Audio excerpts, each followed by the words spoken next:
Assalamualaikum warahmatullahi wabarakatuh.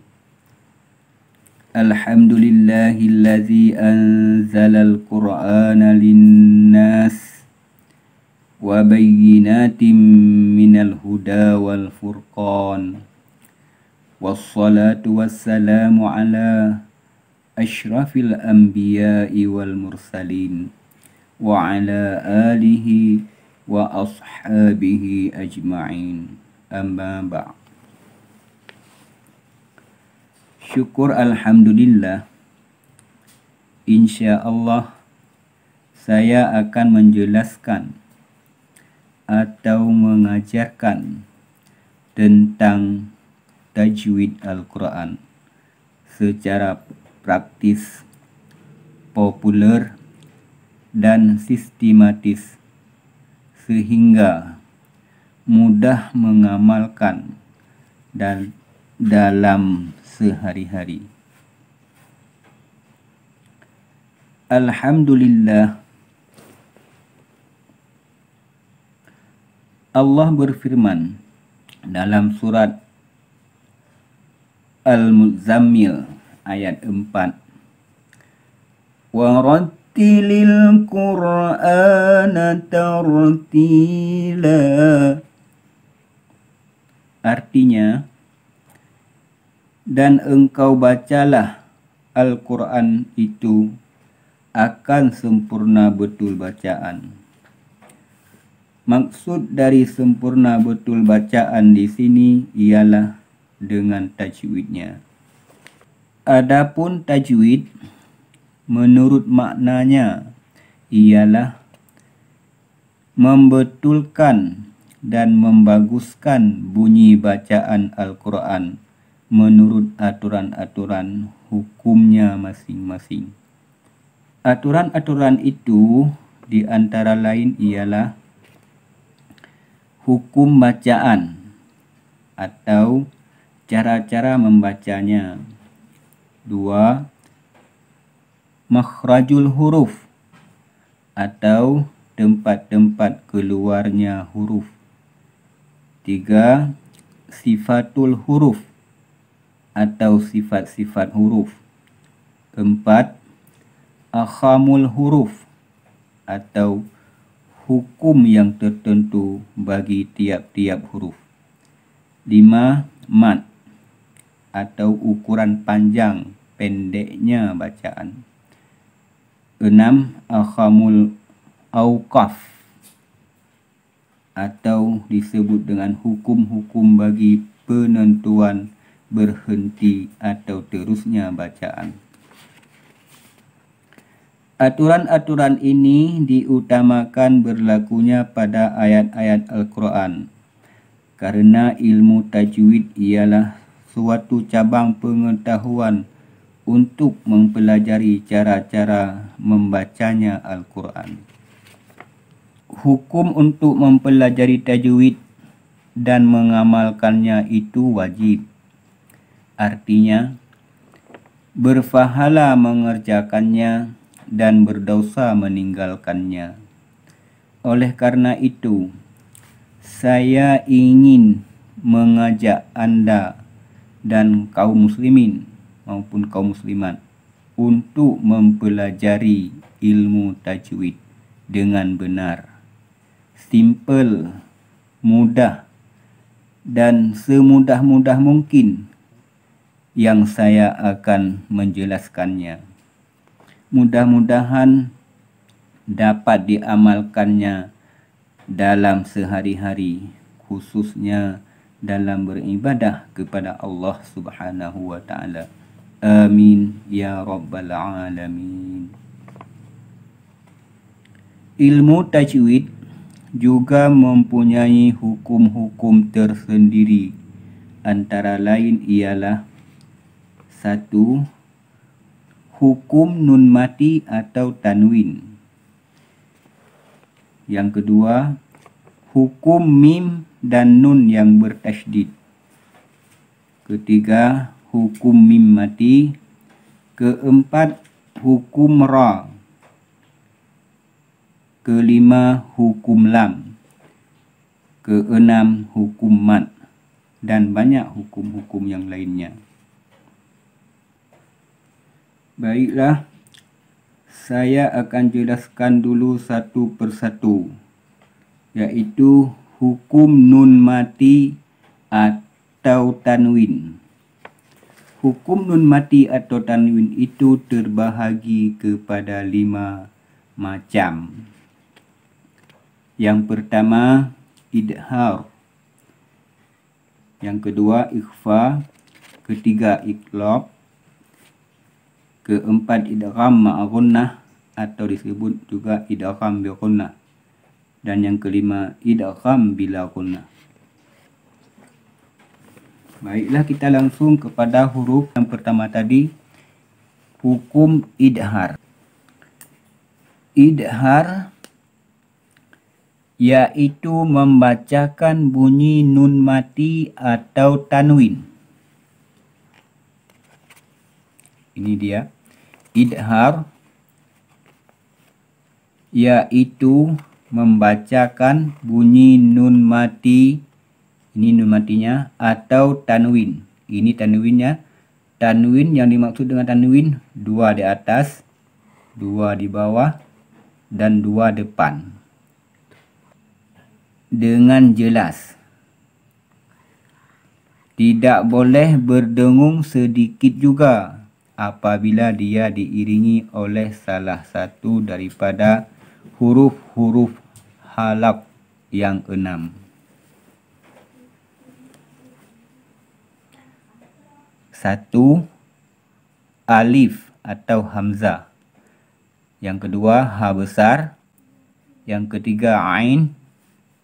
Yang keempat, ha. Yang kelima, ghin. Yang keenam, kha.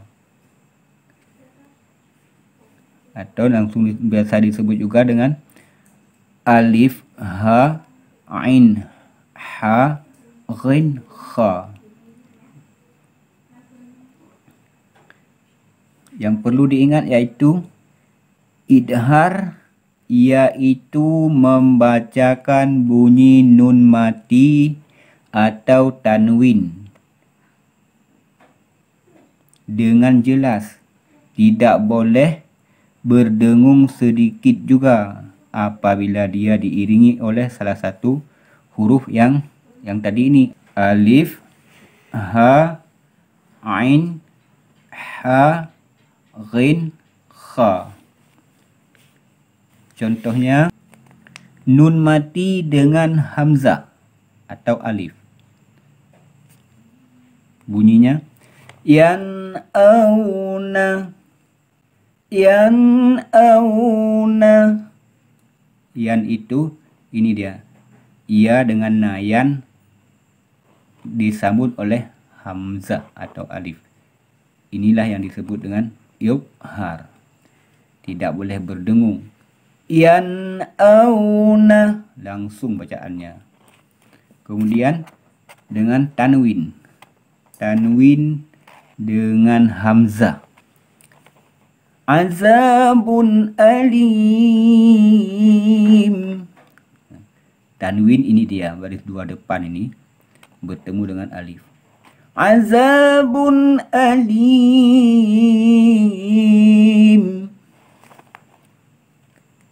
Kemudian yang kedua, nun mati bertemu ha besar. Nun mati bertemu ha besar. Ini dia. In huwa. In huwa. Bacaannya harus jelas. In huwa.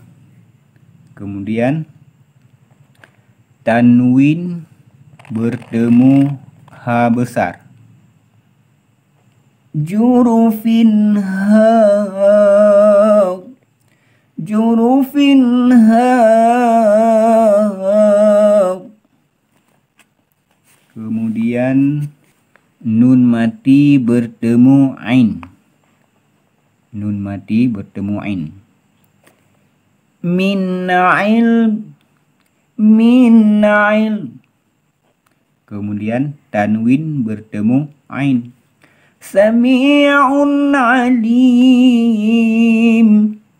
Sami'un alim. Unnya tidak boleh dipanjang. Inilah dia idhar. Dua baris depan bertemu dengan ain. Sami'un alim. Kemudian yang keempat, nun mati bertemu dengan ha kecil. Contohnya, min hasanah. Min hasanah. Kemudian tanwin bertemu ha kecil. Alimun hakim. Alimun hakim. Ini dia munnya yang idhar. Kemudian dia yang kelima yaitu nun mati bertemu dengan ghain. Fasayanghidun. Fasayanghidun. Kemudian tanwin bertemu ghain. Azizun ghafur. Azizun ghafur.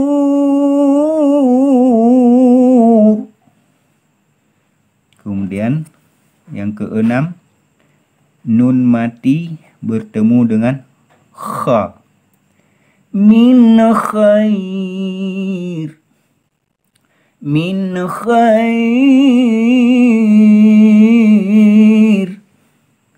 Tanwin bertemu dengan kha.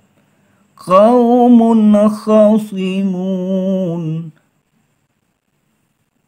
Qaumun khasimun.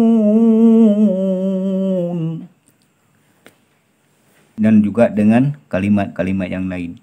Yang perlu kita ingat, idhar hurufnya itu alif, ha, ain, ha, ghain, kha. Itu dia. Kalau mungkin hurufnya itu harus bisa dihafal atau diingat. Karena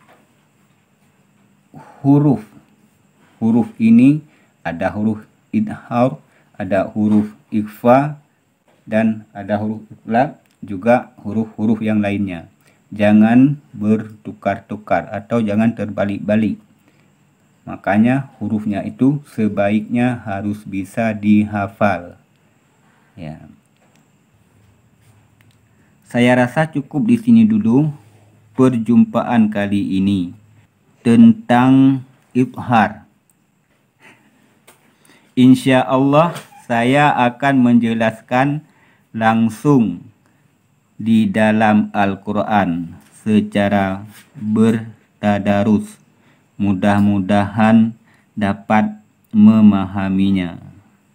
Dan ikuti terus video saya di channel Belajar Tajwid Al-Quran. Semoga bermanfaat. Wabillahi taufiq wal hidayah. Wassalamualaikum warahmatullahi wabarakatuh.